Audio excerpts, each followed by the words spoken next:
You are now booted up and online. We are now in control of your primary operating system. You have chosen the AutoExec.Bat podcast. This show is a fan tribute to AMC's Halt and Catch Fire TV show. Not listening is an illegal operation and will result in a program process error. Shall we play a game? Alright, hello everyone, and this is Dial Up Dave, and we are talking about Halt and Catch Fire, episode 10Broad36. On the show today, we have got Megabyte Matt. $4. Yeah. And JavaScript Jesse. Absolutely. Ready to talk all about, I'm a bad mom because I got weed in my purse.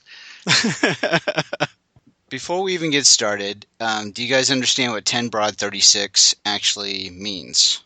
I'm not sure, so I would love for you to tell us. I believe it's something to do with the coaxial cable, isn't it? Yeah, it's got, exactly. And what it is the 10 signifies the 10 megabits per second. So just for the perspective of our listeners, you know, we're recording this in 2015, a lot of us are used to 100 megabit or even gigabit speeds. So back in 1985, when this took place, they're talking about 10 megabits per second speeds. So it's definitely a dated technology. The broad part of it for the name signifies broadband. So that's what we're talking about with the coax cable. And the 36 gives us the range. So the cable itself can be no longer than 3,600 meters. Oh, okay. So it's 10Broad36. That's what that stands for, and kind of like telco techie talk. Nice. Yep. So a little lesson there for our co-hosts and our listeners, in case you didn't know exactly what that meant when the guys were talking about it in the show itself. Before we dig deep into the episode, I want to know, have you guys looked at the Facebook page for 80s Reboot today? I have not, but I can do that as we're talking because of the magic of broadband. I can talk to you on the phone and go to the internet, just like Gordon did early in this season. Well, the reason why I ask is because earlier I posted something from the AMC website where there is a behind-the-scenes look at the Mutiny House, and we have Donna and Cameron, the actresses, talking about, behind-the-scenes things. And they go through and they're talking about the different things inside the Mutiny House. But one of the things that Mackenzie Davis likes about the Mutiny House is, I believe it's in the bathroom, there was a poster for a movie called The Fun House. Okay. So it's a horror movie from 1981. And I actually looked up the trailer just because I don't think I've ever seen it before. So if you ever get a chance, in fact, I'll probably be posting the trailer on the on 80s Reboot Facebook page, either tonight or tomorrow. But just kind of freaky. It's just kind of a freaky thing about some kids that get into basically a fun house, but then they're tormented by some sort of disfigured horror guy. So it's kind of a weird 1980s horror movie, but the poster is just kind of icky with a nice grisly teeth gnarly thing going on. Ugh. Okay. Good. I'll have to check it out. But anyway, a little throw out there for our 80s Reboot Facebook page. Good. Yep. There's actually a few things that happened on Twitter also. We actually had one of our fans of the podcast that had asked us to do a little shout out. And this is Rachel Brown. She wanted us to mention a blog spot that they have going on around a petition to save Halt and Catch Fire. So the address is actually savehcf.blogspot.com. And if you go to the website, there's various things that they're encouraging people to do in order to make sure that AMC knows that we love the show and we want to have it keeping going. So, various things like contacting the EMC, watching the show live, tell people about it, etc., etc. If you get a chance, please go to their website once again, savehcf.blogspot.com. All right, now with the business out of the way, I think we should jump into the episode. Yeah, and the other thing I wanted to do is hashtag save HCF. We want to try to get that out there as much as you can. So, selfishly, a way to help the show is to listen to our podcast and share it, and tell people that we're promoting the show, and so is Rachel, and we want more goodness of these characters. Exactly. So we start the episode with Joe, being all alone with his grape nut cereal, empty bottle on the counter, clothes missing, just not the take charge kind of Joe, but our downtrodden, love long, forlorn Joe that we're getting used to with season 2. So what do you guys feel about that? Yeah, I thought it was a good way to start. You notice that we did not hear anything from Sarah this episode. And one of the things that we, spoilers, we suspected that there may be problems with Jacob and, Joe, but he seems to be fine. So I don't know if he doesn't know that Sarah's gone back to Austin and taken a break, or he just doesn't care.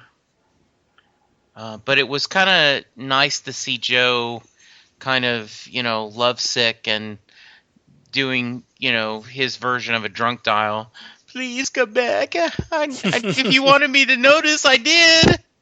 No, she told him that she was going back to Austin on the previous episode, the end of the previous episode. And she told her dad, I guess is what I was going. Oh. Yeah, that's what I was like. I don't know if her dad knows that. Oh, I don't know. I don't think so. Doesn't seem like it, but maybe. But yeah, so obviously, with Joe calling up and leaving messages for Sarah, it just, this version of Joe, I'm just not used to.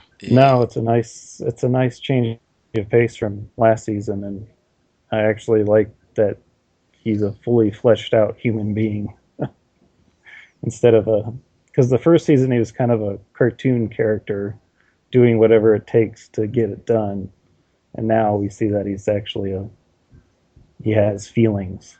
He actually cares about other people too. So more fleshed out where he's actually caring, but you still, with this episode, you even got a flavor of the old Joe. Yep. Yeah, so, okay. It's good perspective. I forgot Donna's mother's name.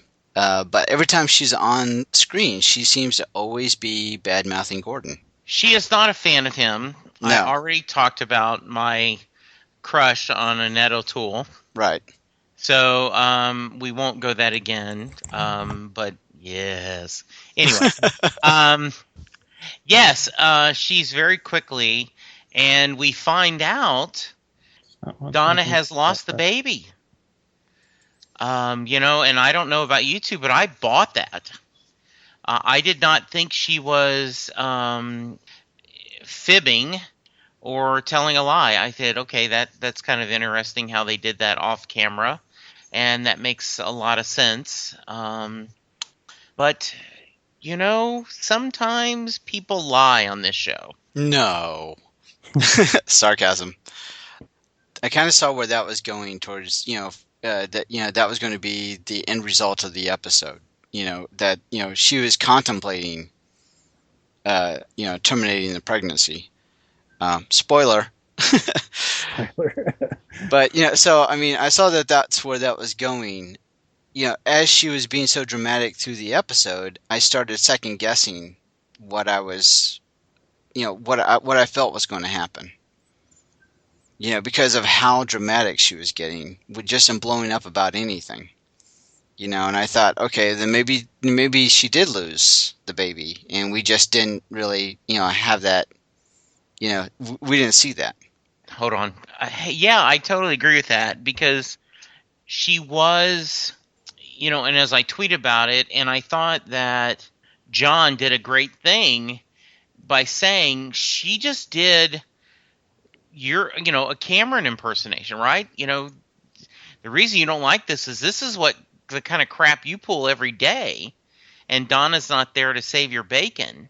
But yeah, she was very emotional, very all over there, and I got to tell you, I had to watch the episode a second time to figure out what she was doing, and we'll wait till we talk about that.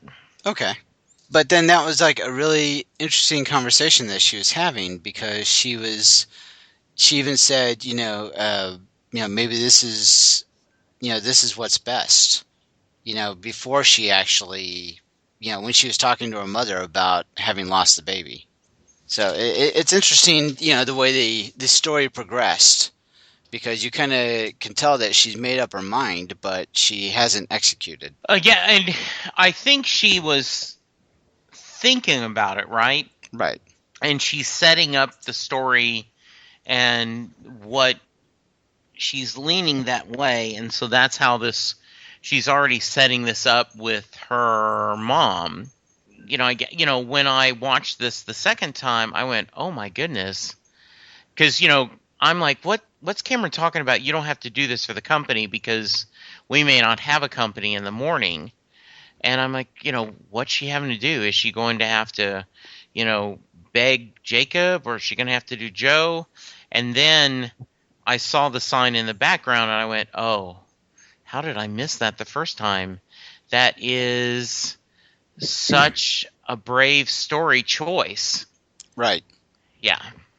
Throughout the whole episode, she was like conflicted, where she was like very volatile, because she had this decision that she wasn't wrestling with, but when she was talking to her mother earlier on, it sounded like she had already committed to that decision.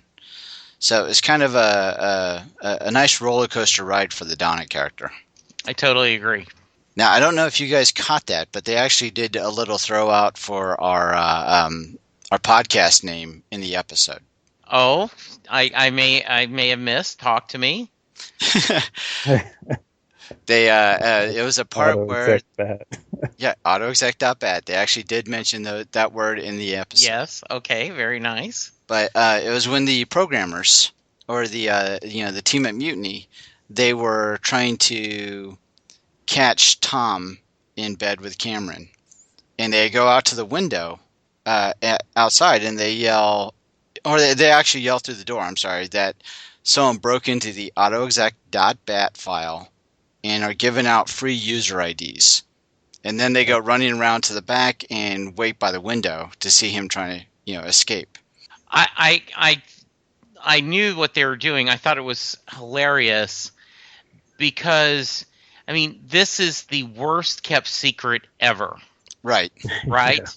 And so, and it was just hilarious that was happening. So very, very nice. Yeah, but I like how AutoExec.Bat made it in there. So Yes, absolutely. And just a shout out to the 80s people that remember trying to steal HBO. Yes, yes, that was a great thing. Absolutely. So now, I did this tweet because I didn't understand what the shirt meant, but do you guys know what Harrer's Hootenanny means? I don't. I don't know. That's I'm asking because I wasn't able to find it via Google, but that was what was on Cameron's shirt during the episode, or during a major portion of the episode. I just thought it was something in Texas. And what was it? Harrah's Hootenanny. And I did tweet about it, and nobody was able to give me an answer via the Twitter world. So Okay. For those that do know, or after you listen to this and we haven't figured it out yet, please tweet it to 80s Reboot because it's killing me. Harrah's is a local restaurant, and Hootenanny is a album by the Replacements that was released in '83. Okay. So maybe, I'm looking at Wikipedia, so not sure. So Yeah, but that's at least something. Yep, that's maybe closer than I got. So. Okay. So the scene where Donna is crying, blowing up about the fee that Joe's trying to get from them for that $5 an hour, she played that really well. Yeah, that's a great scene. And I thought it was amazing the way, Donna said, look, we're going to go through this, and, you say 5, I'm going to say 350, you're going to say 450, we're going to end at 4, so let's just make it 4. And I don't know, I would like to hear your two opinion. Did he go in there thinking, I'm going to manipulate him to do a couple things that I want them to do? Or was it when she so clearly nailed his negotiation tactic that he decided to be a jerk? What do you think? I think he came up with the benchmarks after she blew up. So after she blew up, he was basically done at that point. He was like, screw you. I'm not dealing with you anymore. You guys aren't dealing with business, then forget it. He was done at that point after he left Mutiny. I look at Joe as a chess player, and Okay. and I'd like to believe that he had something in mind, that he was trying to manipulate them to be better than they were, because he's probably looking for a higher stake in the company. So and he's trying to make that company more valuable. And so I would think that that's what he's doing, and he may have gone in there with that thought process in mind. That's interesting. Because I don't think he came up with the benchmarks till after Donna went to his business. That's when, because it's a really great scene where she's in the server room, and the way they frame the shot is just brilliant. Because they put her in a little box, and she has to work her way out, and slowly it moves into her, and then finally they got her where she's out, and that's where he gives her all the benchmarks. That's where I think he came up with all the benchmarks. Oh, so you think he just shot, that was from shooting from the hip then? Yeah, that was completely shooting from the hip, because it just didn't make any sense. He's just throwing out random stuff, And I thought it was interesting. I've been told this before from people I respect, that people say the right words, but they don't know what they mean necessarily. And I thought Tom saying Joe isn't as techie savvy as he's trying to bluff us to be. And I think that, I thought it was brilliant they decide to manipulate him and try to fix, to kind of bluff him. I loved John going, or we could just do what he suggested, That was a great line by John. And I love that line. Yeah, John continues to just grow in my admiration for that character more and more. And I also think, and I've said this often when I'm in a sarcastic mood or frustrated, is that, and you guys have heard in the past, that my career for the past 20 years is running call centers. And I've said I have seen agents spend more work looking at ways to manipulate the system and more creativity, that if they put that energy and creativity into just doing the job the way we ask them to do, they'd be so much better off. But, and I did. They're doing all this clever things that, they could have gone back and said, we didn't get there all the way, but look at all what we've done. we've made a good start. So it just was very typical of, I think, really creative and programmers' mindset, right? Of, I'm going to figure out this way. And even though Joe acted like he was mad at the end, we then later see he was actually impressed with what they've done. Right. Yeah, with how they'd come up with the broadband connection. But what I liked was when I think it was Joe that said Commodore 64 is going to be boat anchors in 1988. I thought that was a great line. And then later on there was a line by Cameron where she says that we're bleeding edge for 1979. Yeah, because of what they were, because of the things that we're doing, right? Right. And yeah, she's talking specifically about the IBM VNet, which is the mail client, or for email within their community. Yeah, and once again, I think Joe his nature is to be a jerk, and his nature is to manipulate people instead of just asking and giving suggestions. And it's a self-fulfilling prophecy that, well, they won't take my advice because of my background in manipulation, but because you keep manipulating and lying to us, no, we won't take your advice, because we always think there's an ulterior motive, and there is. See, that's why I think he was just shooting from the hip in that scene, because he just throws out Unix for no apparent reason. He knows their system is designed for Commodore 64, so why bother now at the beginning say design something for Unix? It doesn't make any sense to me, other than he's just angry at me putting in this position, so I'm going to make you pay. So unlike Joe, I'm going to admit I am not the most technical person here. So Unix is still an open source, or Linux is an open source language, right? Correct. Now, was Unix an early version of that, or was Unix just a different, a different computer language? No, I think Linux is a flavor of Unix, and I hope I'm saying that right. I'm sure somebody will correct me if I'm wrong. But yeah, I mean, it's just a different flavor of that language. And so, is this before DOS? Actually, I think the timeline is about the same. Okay. Yeah, they're parallel. Right. Okay. Basically. So once again, Joe's right, because the Commodore, that software isn't going to stay. And did any of that coding that was in there get moved into other languages?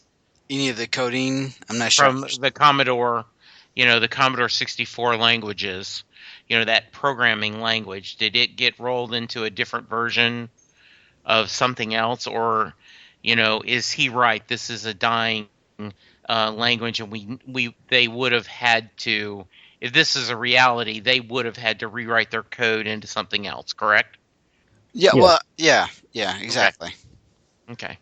I mean, if they wanted to grow as a company, they would have to switch platforms eventually, but not right at the beginning, I don't think. And I did look up the AT&T Unix PC specs because I was curious.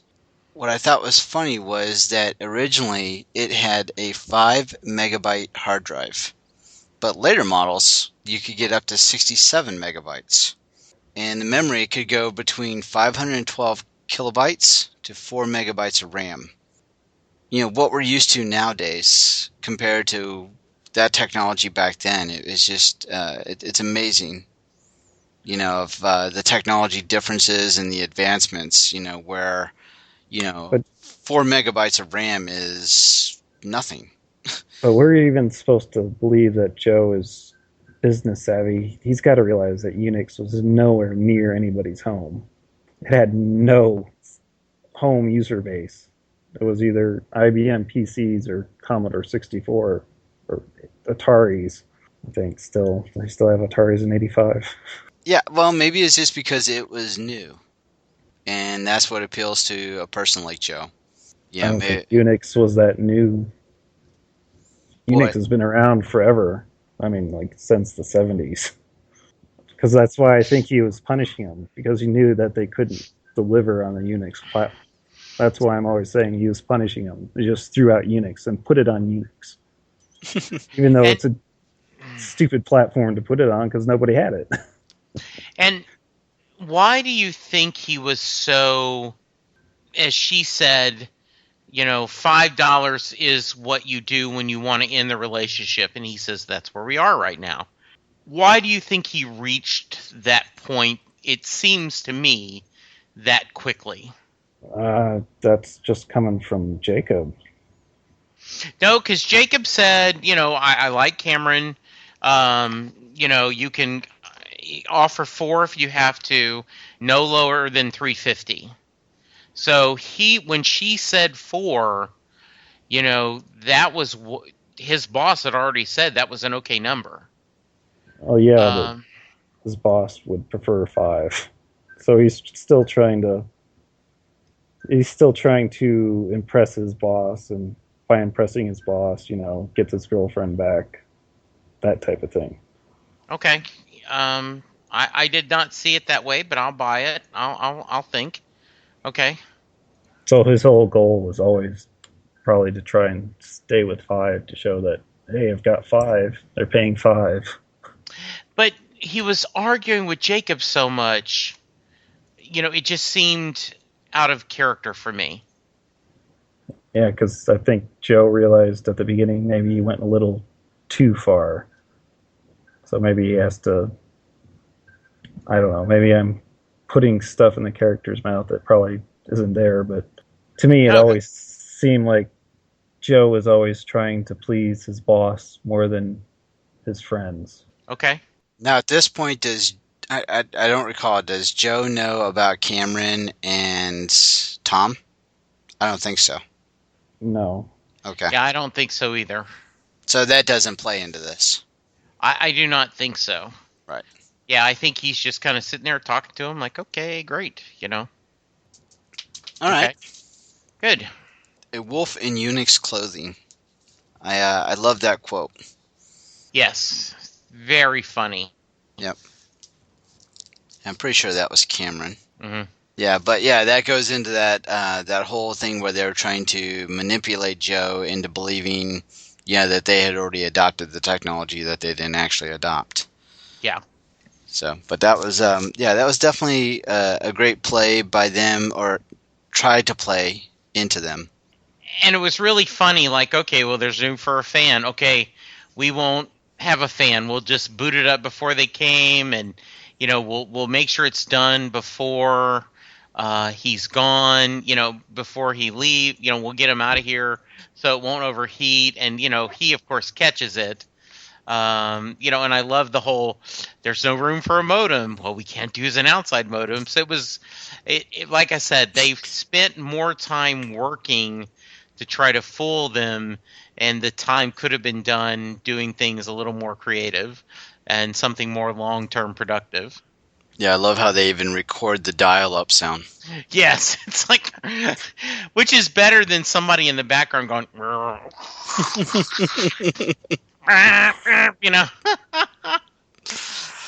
Very creative. Yes. Which the great thing about that scene is just how far Cameron's fallen and learned from Joe, because Joe did the same thing to her in the first season by faking that all her backups got erased and everything's been lost. Right. But that gambit that worked for Joe. I guess she could probably be pretty upset that it didn't work for her, though. Yeah. Yeah. But I mean, Joe, in true Joe fashion, he wrecks their computer, even though it wasn't a real computer. But at least he stays true to form, where he's trashing computers in front of everybody. Yeah. Yeah, and it was really a jerk move of him to cut them off immediately off the network, right? Oh yeah. No warning, just okay, fine, we're over. Yeah, well, they weren't. I don't think they actually had a contract in place anyway. No, they didn't. Switching gears, the Gordon story. How do you guys feel about that? Did it throw anybody else off at the beginning when he saw hills in the background? No, that didn't bother me. I did though. Because I kept going, well, that's not Texas. But they're in California, right? Yeah, they're in That's California. yeah. Kevin Rankin is someone that has been in a lot of shows. He was Herc in Friday Night Lights, and then he was Devil in Justified. And he always seems to play kind of the same kind of Weasley ne'er-do-well. So I immediately suspected that there were problems with him. When I saw that actor, I went, "Oh, okay. We're going to find out something's not up to speed with his brother."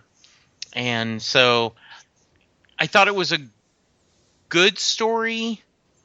I just don't know if it was. I will tell you what, Matt, you said that giving the car was a little bit too much of a cliche. Yeah. I felt like this was a little much of a cliche story. That was exactly where I was. Yeah, What I was going to say. I agree. Going it wasn't your high school sweetheart because you weren't the handsome one. You weren't, you didn't catch pass. But you go back to this your someone you knew in high school, have sex, them, sitting in the back of the pickup, getting high. It turning out that your brother is destroying the family business, has a drinking problem. It just seemed a little bit too neat and too, kind of cliche. Storyline has been way overdone before. Yeah. Yeah, I think it would have been better to see if his brother had been successful. That in his own way, he had stayed, he had made the family business good, he had a happy marriage, and kind of thrown to Gordon that, under the same circumstances, this person had made things a success and had found a way to balance, taking care of his family and being successful in business would have given us a different dynamic than him just being a screw up. See, that's Joe's background, though. Yeah. So then we'd have two. Joe would be the same, and I don't think the producers really wanted that. Okay, fair enough. But yeah, I agree that his family background was cliche, but I see where they went with it. Okay, good deal. And it kind of explains a lot of Gordon's mannerisms in the previous episodes. Okay, good. Now, I've got a kind of a new theory as to where the Gordon character could go. Because before we were talking in the past where we thought maybe Gordon was going to be kind of the financial person for Mutiny. And so, we're seeing, some pretty big roadblocks where Cameron's not accepting any kind of outside money. So maybe the fortune that Gordon has is going to be used as some sort of, remedy to make him better again. Oh, that would be interesting. Like some sort of alternative method that he's got to go like some third world country or something. We lose him for a few episodes and then he's back and he's normal. Well, we only have a couple episodes left. Yeah. All right, well then season 3, right? Right. Either that or he's, the ghost like, from Star Wars or something. Yeah. That's pretty awesome. I will say that having him get sick was something that I did not see coming, you know. So, well, I think that's as good a guess as anything because I have no idea what they're going to do. Yeah, I was just Yeah. trying to figure out where he's going to fit, in relation to everybody else, and where does that money come into play? Yeah, absolutely. I'm just waiting for it to all blow up and everybody get caught in their lies. Yeah, there is a lot of lies going on. Exactly. So we're really setting up a marriage here that's going to just be even more in trouble than it is because they're not talking. But now, she's terminating her pregnancy without telling him, and he's cheating on her. Yeah, and forget you assume this is just a one-time thing, and but not telling your spouse that you have a possible, fatal disease, that you do have, your brain has been damaged, and it's in repair. You can't be cured. You can't repair those cells, as they talked about. That's going to be very, very interesting. This actually, the cheating thing goes back to the first season when Donna almost cheated on Gordon. And now here we have the flip side where Gordon gets an opportunity and he takes it, where she didn't last season. Ooh, I'd forgotten that. Very nice. Very well done. She's a little. We've already established she's a better person than Gordon. Yeah. It feels that Matt, like you've got an encyclopedic knowledge of season 1. All right. I mean that show, I guess. I mean that in a good way. All right, so what have we not talked about on this episode? We've kind of talked about John. We mentioned casually that Donna loses it and Cameron can't stand her, and just ripping her apart, and John kind of calling her out, pulling Cameron aside and going, what are you doing? And saying that. And I just want to say again, John continues to impress me. That character, just, you see, he was such the foil the first season, and you're like, oh, here's the typical, all hat, no cattle Texan, and he's against our guys. And you quickly, learned he's very good at what he does. He's good at sales. He's good at people managing.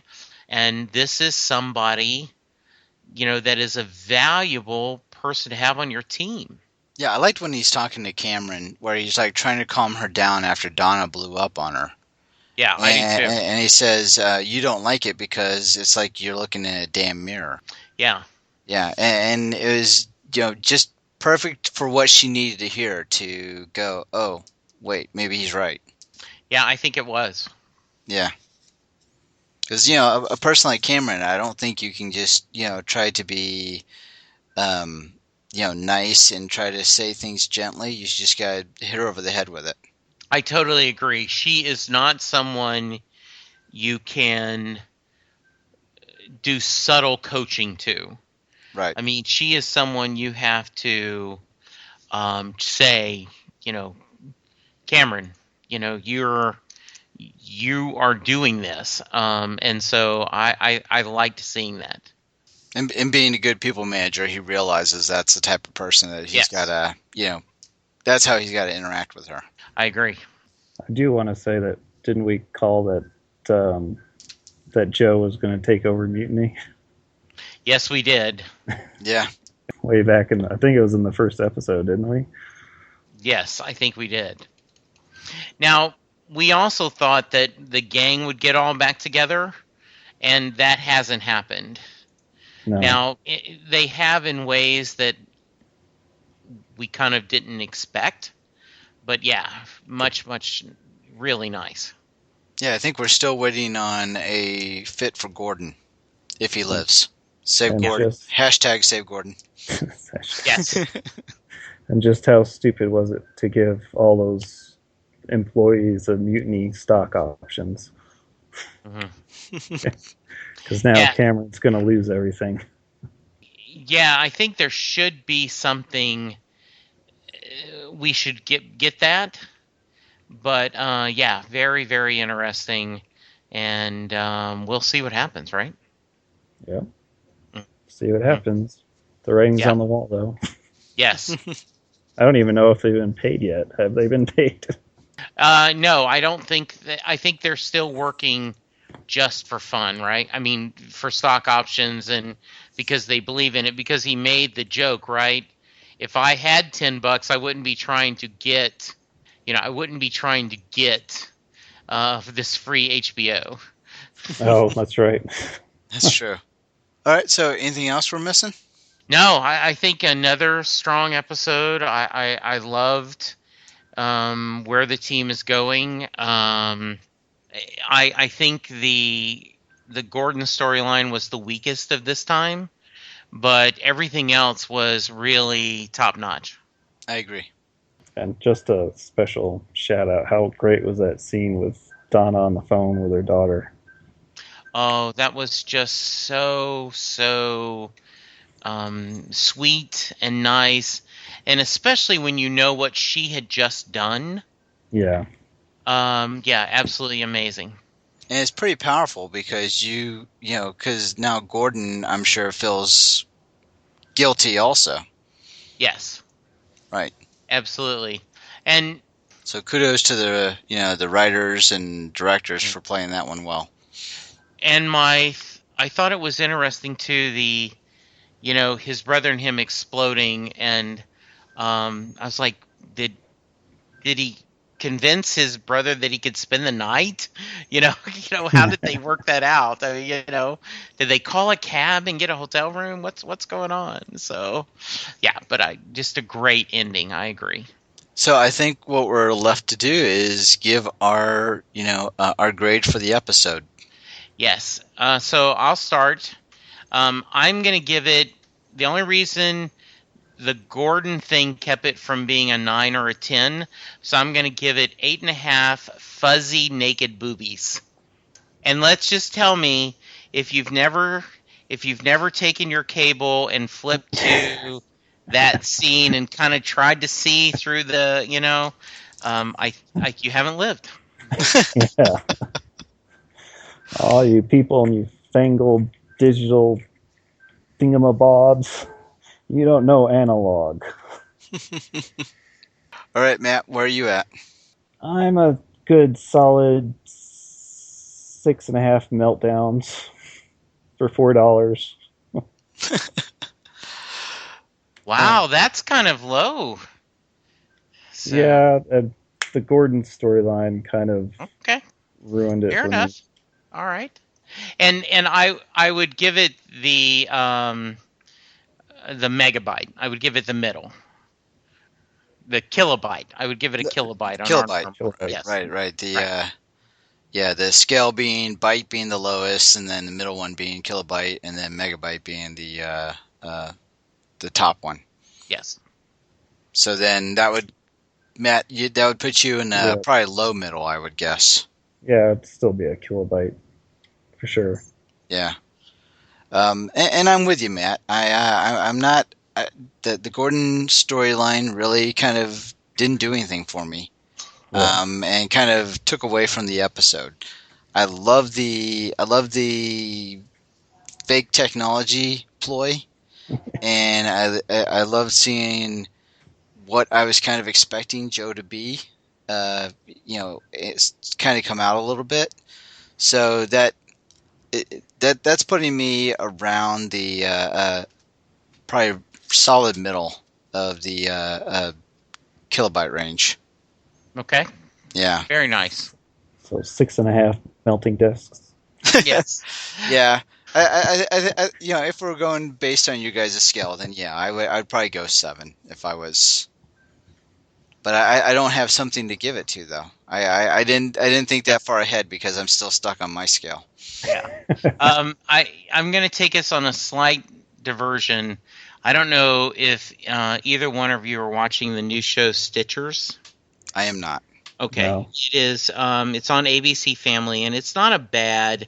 It's similar, the idea, kind of, a little bit True Calling, a little bit the other, where, the idea of science, you can go inside someone's who's dead's brain and see the last few moments of their life. Okay, so kind of been done a lot, but it's a pretty good. But one of the subplots in last week's episode was someone had a 5.5-inch floppy disk, that had information on it, and everyone's staring at it. How do we read data off of this? And no one knew. So you mentioned about the melting disk. It was like, and they ended up going, well, I guess we could find an old drive and somehow hook it up to a computer, and because they were just staring at this floppy, not even the 3.5 hard disk. This was the old floppy. So Yeah. made me think of some of the discussions we're having. So Yeah, I remember in the earlier days of having both of those disk drives, that people actually believed that the 3.5 were hard drives because they were hard plastic versus the Yes. floppy disk. Yeah. So it was just like, not exactly. yes, when the first time I saw a flash drive, where I thought that was magic. You mean I don't have to put it on a disk? No, just this little flash drive here. Put it in this slot here, and you can save it and then just move it. Like, this is magical. This is amazing. And it, like, oh man, whatever you want to charge me for this, it's a portable disk. And so, and how quickly technology changes on us, right? Yeah, most definitely. Absolutely. Dave, where can we find you? 80s Reboot on Twitter and Facebook /80s Reboot. And then we also have our Tumblr, which is 80sreboottumblr.com. You are a simple, uncomplicated man. I do want to put in on our feed soon. We did a pretty cool episode. We talked about, you invited a few of us to jump on and talk about our top 3 albums of the 80s. And I got to tell you, a lot of great music was discussed, a lot of great information, and I can't recommend it enough, not just because I'm on it. It was a wonderful discussion, and we're going to have to do that again. We're going to have to talk about other things. So that was a really fun thing. So thank you for that, Dave. Yeah, we'll definitely have to expand the conversation. There's so much, we got so much great Twitter attention from it too. Mm-hmm. So yeah, there's so much to talk about, so much more to talk about with that. And Matt, how about yourself? Where can we find you? I'm on Twitter at MattMcLean73. And I am at Jesse Jackson DFW. That's right. I have updated my Twitter handle after probably too long of being JWJ170104. I figured Jesse Jackson DFW is a little easier to find. Please tell us what you like about the show. Tell us what you don't like about the show, though hopefully there isn't too much you don't like. And spread the word about Halt and Catch Fire. Save HFC. To spread word about the podcast, and please keep us in mind. And last shout out for savehcf.blogspot.com. Yes, please go there. Yep. And I wanted guess, to touch on one thing before we start recording, and maybe you can edit it backwards. Something, Dave. Okay. Because we're at the midpoint of the season, or are we past the midpoint? This is episode 6? So we're past the midpoint. So what are your guys' thoughts halfway into the season? Oh, okay. I think it's a good season. I think in a lot of ways they've kind of had to reinvent the show, but I don't think that's a bad thing. I think if we had tried to rehash the same season, this second season and kind of gone with the same thing, I would have been disappointed. So I like how they broke all their characters apart. I think how they've connected them is realistic enough that I can buy it. And I'm enjoying the season. I maybe a little less than the first season, but it would be only slightly less. At least that's my thoughts. Honestly, I think it's much leaps and bounds better than the first season. I think the first season kind of plodded along. So when people are discovering it on, say, Netflix right now, they're not going to give the second season a chance. And I think that's the crime in it, that you really have to watch the second season to really appreciate the show now. Interesting. Okay. Yeah, it had to evolve. Things had to change and evolve to stay fresh. But I still love, the drama around it, and I love, the technology, or the birth of the technology, which is kind of why I got into the show.